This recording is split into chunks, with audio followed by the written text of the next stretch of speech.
বন্ধুরা আজকে চলে আসলাম কাশফুলের বনের ভিতরে ভিডিও বানাইতে। তো বন্ধুরা দেখুন কত সুন্দর কাশফুল ফুটে আছে। তো আমার কাছে সুন্দর লাগতেছে। আজকে কাশফুলের বনের ভিতরে চলে যাচ্ছি। তোমরা দেখো এই যে কত সুন্দর ফুল সাদা হয়ে আছে। তো আকাশে হালকা হালকা মেঘ আছে, এই সাইডে দেখেন। হ্যাঁ, মেঘ। তো মেঘের ফাঁকে কাশফুলটি খুবই সুন্দর লাগছে। তো এরকম একটি দৃশ্য দেখে আসলে ভাই মনের কাছে জাগলো যে আসলে এখানে একটা ভিডিও করার দরকার। তো এই জায়গাটা আমার খুবই পছন্দ হয়েছে, তার জন্য আমি বাইক থামিয়ে এই জায়গাটি একটি ভিডিও বানাতে চলে আসলাম।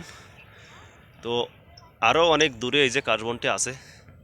তো ভিতরে আমি যাচ্ছি না, ভিতরে আসলে শিয়াল মামা থাকতে পারে, শিয়াল মামা থাকতে পারে, আরও অনেক কিছু থাকতে পারে। তারপরে যতটুকু যাওয়ার আমি যাইতেছি। এই যে দেখুন কাশবন এখানে শোয়ানো আছে। এখানে হয়তো বা রাতের বেলায় শিয়াল মামারা বসবাস করে। তো আরও অনেক কিছু বসবাস করে। তো বন্ধুরা দেখো, তো যদি আমার ভিডিওটা বন্ধুরা তোমাদেরকে ভালো লাগে এবং মন প্রাণ ছুঁয়ে যায়, তো ভিডিওটা লাইক কমেন্ট করবেন, শেয়ার করবেন, বন্ধুদের দেখাবেন। তো আসলে এরকম দৃশ্য ঢাকা শহরে খুবই কম দেখা যায়। একমাত্র উত্তরাতে আছে, উত্তরায় গেলে অনেকটা দেখা যায়। তো আকাশে আজকে প্রচণ্ড মেঘ আসে বিকালবেলা। তো মেঘের ফাঁকে কাশফুলের ফুল দেখতে অনেক সুন্দর লাগে, সবারই ভালো লাগে। তো আমারই ভালো লাগছে। তো এই কাশফুল নিয়ে একটা গান আছে, তো গানটা আমি গাইতে অবশ্যই পারি না, অনেকে পারে।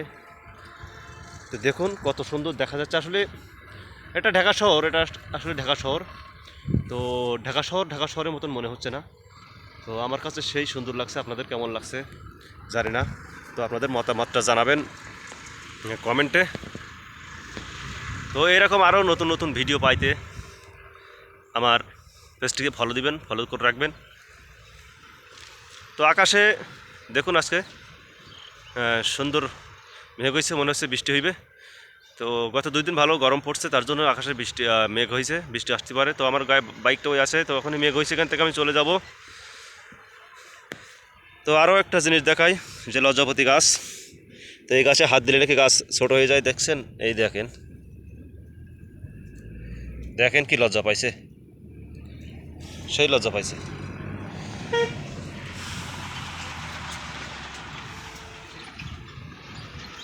তো আসলে দৃশ্যটা দেখার মতো।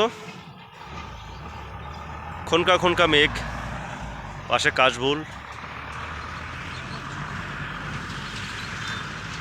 সামনে তাল গাছ। তো সব মিলাই জায়গাটা অনেক সুন্দর, নিরিবিলি পরিবেশ।